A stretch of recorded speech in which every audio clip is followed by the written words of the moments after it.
আজকে না আমার হ্যাঁ বলো। আজকে না আমার খুব বিরিয়ানি খেতে ইচ্ছা করছে।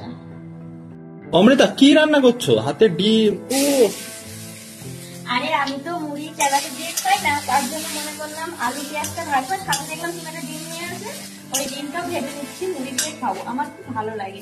রান্না করতে আমার ভালো লাগে না, তুমি তো জানো। তার জন্য মুড়ি দিয়ে, ডিম দিয়ে, আলু দিয়ে, পেঁয়াজ দিয়ে ভাজা হবে। হ্যাঁ, না না মুড়িটা ভাজবো না, মুড়িটা ভাজতে নরম হয়ে যাবে, তার জন্য এগুলো ভেজে দিয়ে মুড়ির সাথে খাবো। অমৃতা কেমন হলো একটু বন্ধুদেরকে দেখাও। হ্যাঁ আমার হয়ে গেছে ডিম ভুজিয়া দিয়ে মুড়ি মাখানো। এই দেখো, দেখে কাকারের লম্বা দিয়ে লাগছে না? এই না তুমি খেয়ে দেখো, দেখে বলবা খেতে কেমন।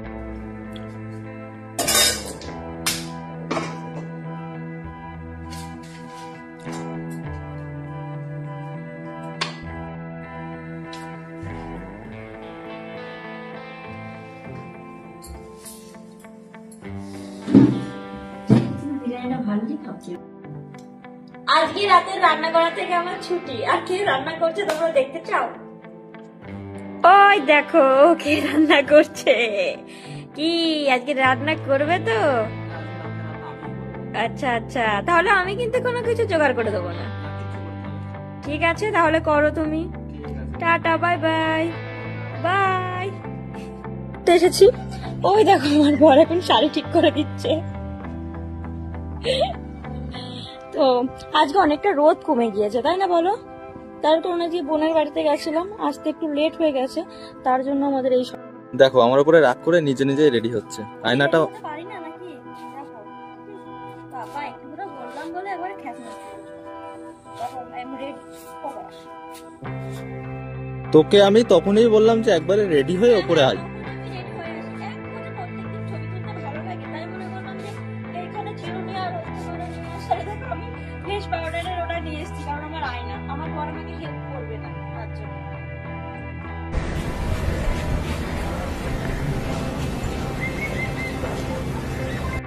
সব সময় তোমরা আমার এক কানেরই পরে দেখো, আজকে নতুন কানের নতুন শাড়ি পরেছি। তো কেমন লাগছে বলো? কানেরটাতে বিশেষ করে আমাকে কেমন লাগছে, মানে বড় কানের আমাকে মানায় কিনা একটু বলো তো। তোমরা বলো আমাকে। আমার বর বলছে নাকি আমাকে চশমা ছাড়া ভালো লাগছে। এবার তোমরা আমাকে বলো তো, চশমা ছাড়া ভালো লাগছে নাকি চশমাটা পরে ভালো লাগছে? অমৃতা নতুন শাড়িতে দেখি কেমন লাগছে ঘোরে। এই যে এই শাড়িটা আমার বর কিনে এনে দিয়েছে, আর এখন আমি ভিডিও ফটোশুটের জন্য রেডি হচ্ছি। শাড়িটাতে আমাকে কেমন লাগছে তোমরা কমেন্ট করে জানাও তো। তোর দ্বারা হবে না। না আমাদের হবে এতগুলো ভিডিও এতগুলো ফটো কে তুললো? হবে না তোর দ্বারা। এই কখন থেকে আমি ভিডিও ফটো তুলছি বলছি হবে না, নিজেই ঘেমে যাচ্ছে। আমি একটু বসে বিশ্রাম নিতে পারবো, প্রথমে তো আলু ভাজা পেয়েছে। আচ্ছা এখন আমরা বসে আছি কি করতে? কারণ তোমার খিদে পেয়েছে, তার জন্য বাইরে আসলেই ওর খিদে পায়, আমার কিন্তু পায় না। আমি একটু খাই না, তার জন্য আমার বলার আগে দুটো ডিম টোস্ট অর্ডার হয়ে গেছে। অর্ডার হয়ে গেছে। তাহলে বাবা আমি খাবো না। যখন খাই না তখন একটা হতে পারে না আমারও ভালো লাগে ডিম টোস্টটা, আমাদের দুজনেরই ভালো লাগে, তাই না? ও মানে ও অতটা খায় না, ও ডিমটা খায় কিন্তু টোস্টটা খায় না। আমার টোস্টটা এখন আমি হাতে পাইনি, আর ওরটা হাতে পেয়ে খাওয়া শুরু করে দিয়েছে। দেখো খিদে পেয়েছে আমার। কেমন খেতে? এইভাবে দাঁড়িয়ে আছিস কেন?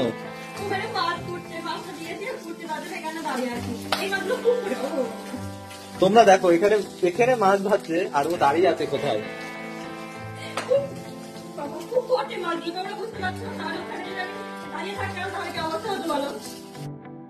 আচ্ছা খেয়ে আমাকে বলো কেমন লাগছে। সত্যি কথা বলতে তুমি রান্না কোথা থেকে শিখেছো বলো তো? এত সুন্দর টেস্ট হয়েছে। আমটা জুপি যাও তুমি, খুব ভালো হয়েছে। তারপরে আমার সব থেকে ফেভারিট পিস, দেখো তেল তেল পিসটা, ও সেই রান্না করেছো তুমি। এবার থেকে মাংস তুমি রান্না করবে।